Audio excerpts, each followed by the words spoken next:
All right, so next we're going to talk about 3 types of salespeople. And these 3 types of salespeople and how they use the roadmap. That's what differentiates them. So there's 3 types. First, there's the order taker. Now, the name describes what it is. These are people who take orders. They're skilled at listening to what you have to say. They can answer some questions, but they basically take the order. Now, they serve a purpose in our economy. Whether it's people, if you're calling up from an infomercial and placing an order, they're there to take the order. If you go to a department store and they're behind a counter and you ask, do you have this product? And they go, yes, we do. How much is it? They take your order. So order takers, they have a use. But their ability to use the 8 steps or even consider the 8 steps, that's not even existent in their world. After order takers, we have presenters. And as the name describes, their specialty is presenting. They have an ability, they're really well skilled, they know all the features and benefits of their product.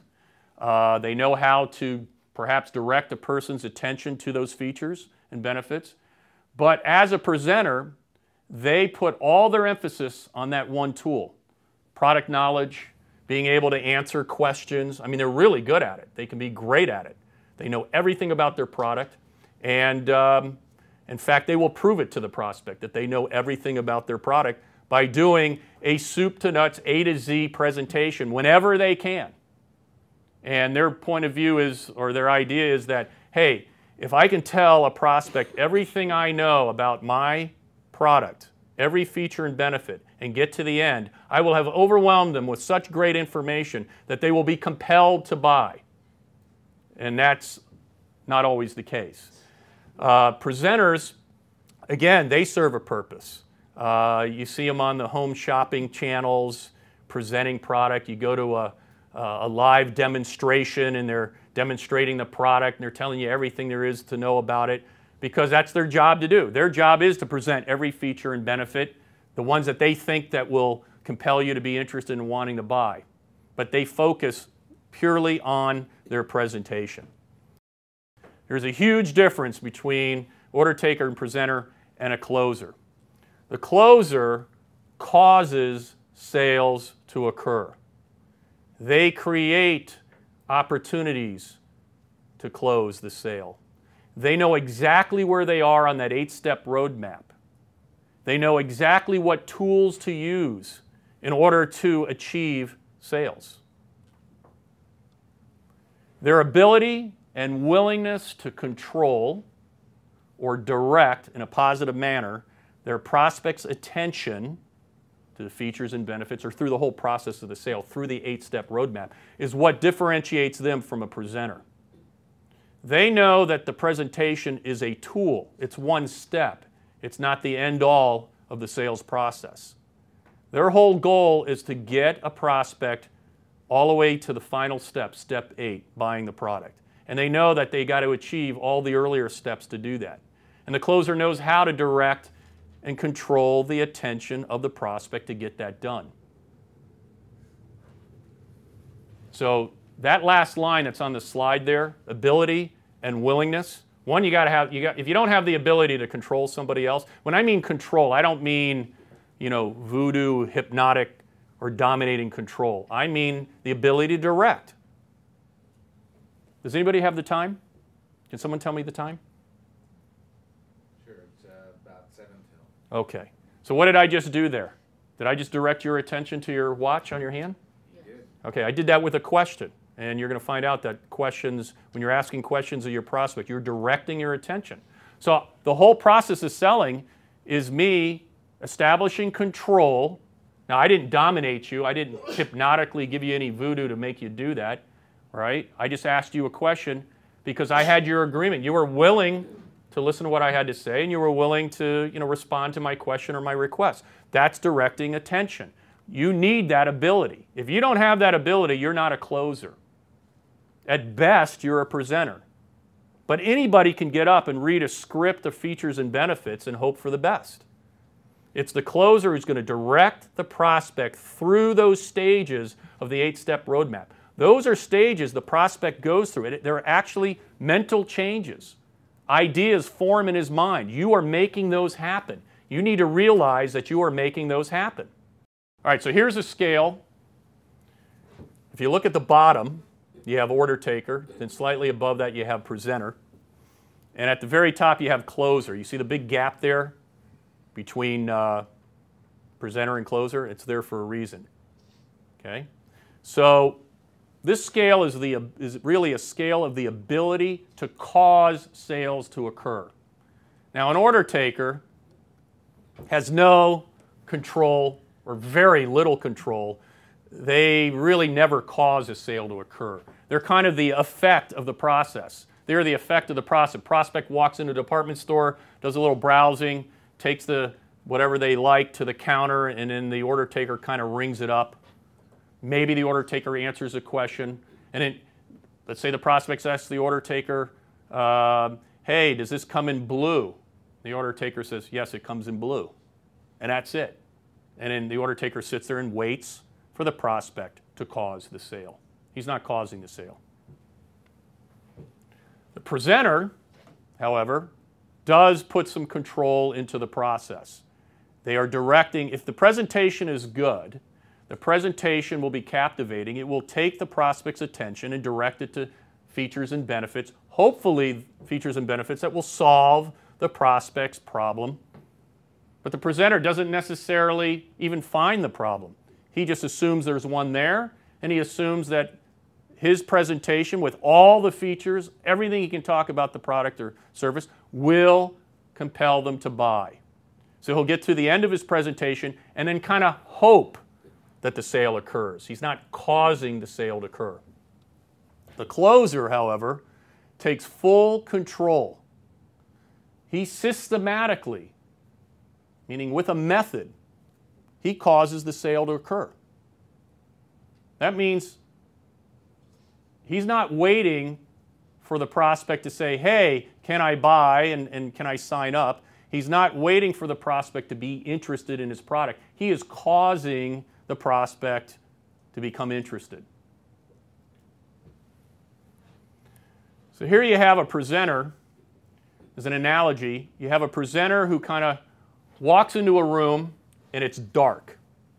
And he's got to make his way from the door to the other end of the room, and it's pitch black. And there's tables and there's chairs in the room. So what's going to happen? He can't even see where the final destination is. He has an idea it's somewhere over in the other corner of the room. He can't see the barriers or the objections that are in his path. He just bounces into them. And he's kind of just maneuvering all over the place. He figures the more I can talk about my product or service, the more features I can give, and I'll just kind of meander around wherever I got to go, that eventually the prospect, something will hit the prospect's interest, and they'll want to buy. It's kind of like a pilot, an airline pilot, who starts off on a plane. He can do the takeoff. He might be able to do the landing, but he's got no navigation skills. He doesn't know where he's going. He might even overshoot the landing spot. Compare that with a closer. And what is a closer trying to do?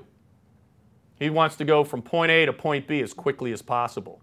With a map, with the steps in place, by following the steps, he knows first of all, he knows where his destination is. He knows where he's traveling at any time on that road map. He knows at any point during the sale exactly where he and the prospect is at. So if he goes off course a little bit, he knows to get back on course. If he knows the presentation isn't effective, he knows how to adjust the presentation, or what earlier steps on the roadmap need to be readjusted so that his presentation works. There's three primary things a closer is concerned about. Number one is knowing how to create opportunities to close. Think about that. A presenter thinks he's creating opportunities by telling everything about their product, features and benefits. I'm just going to rattle this list of features and benefits off, and that's going to make the guy buy. But that's too generic, it's too shotgun. And if it doesn't align with the needs, the desires, and objectives of the prospect, you're going to lose the prospect's interest. The sale's going to go south. You need to know how to create opportunities to close. That's what a closer's number one concern. If I have opportunities to close, then I can close. If I don't have opportunities, I'm not going anywhere. Everybody knows who Michael Jordan was, right? Yes. Greatest basketball player who ever lived. All right, what made him great? Well, we know he shot more baskets than most anybody else, right? That's obvious. But how did he make more baskets than anybody else? Well, yep, he definitely practiced, but he knew how to create opportunities to shoot. Where there were no opportunities, where there appears to be no opportunities, a basketball player, what does he have to do? He's got to create his own opportunities. Sometimes by passing the ball quickly back and forth, by making a little move to the left, to the right, do a little spin move, juke right, juke left. All of a sudden, the defender's out of the way. There's an opportunity. What does he have to do? He has to shoot the basket. But he can't shoot the basket if there's no clear shot. Well, the difference between Michael Jordan and the other great basketball players compared to the average is their ability to create the opportunity where it doesn't exist, where it appears it never existed. Create that opportunity and then shoot the ball. It's the same thing as a closer. Closer compared to a presenter. A presenter is just going to read his whatever his script says, read the features and benefits. Maybe there's an opportunity created from that. And even if there is, the presenter usually doesn't even see it. See, the difference where you got a closer like Michael Jordan, if he gets the opening, does he pass the ball off or does he shoot? He shoots. He's only passing the ball off because he doesn't have the opportunity, and he's passing the ball off to try and create an opportunity for someone else. The presenter doesn't do that. All right. Second thing the closer needs to know or wants to know is when to close. We just talked about that. Michael Jordan makes his move. He gets 6 extra inches of space. That's all he needs. He jumps up in the air, fades back, and shoots the ball and makes the basket instead of passing it off and blowing the opportunity. So those are the two things right there. How to create opportunities to close and knowing when to close. The problem with the presenter is they may inadvertently, without even knowing it, through their presentation, create these opportunities and then bypass them. Well, what good is that? And the third thing is knowing how to close. That's it. And we're going to be talking about a very simple way how to close. Because if you get a person all the way up the roadmap steps through number 7, which he wants the product, now you're going to do the close. It's very easy. If a person wants the product, do you need a real complicated way to close? A gimmicky way to close? No. It's really simple.